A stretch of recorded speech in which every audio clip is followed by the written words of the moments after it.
Five Element Ninjas is a Chang Chen movie. This one I've been saving it because I heard it's really good.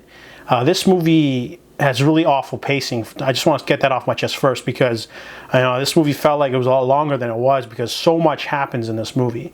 So this movie starts off with two different schools fighting for martial arts domination. The winner of a series of 10 duels will become head of the Martial Alliance. And however, the school that's losing brings in a samurai, a specialist fighter, and when something bad happens to him, he gives a note to a sort of last rites sort of thing to the school's leader saying, you know, my friend will want to have revenge, so, you know, you can use him to do whatever you need to do. So after the one school graduates to martial arts dominion, they get challenged, however, by this master of ninjitsu over in Japan.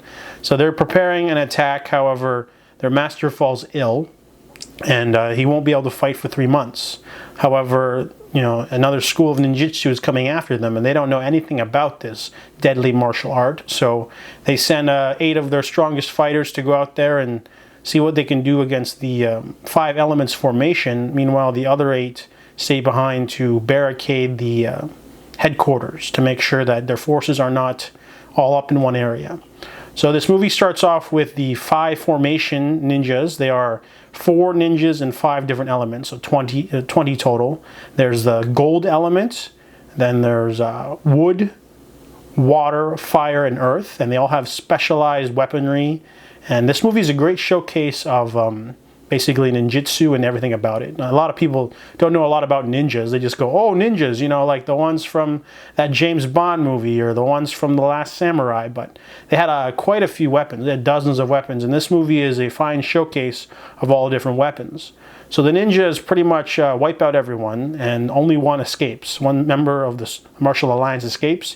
He trains with an old friend with 3 others in order to learn the ways of counteracting ninjitsu, and we get a little more insight into that. And then the second half of the film was mainly just fighting the 5 formations of ninjas again, and then the final boss, who is a master of the naginata, which is the Japanese spear.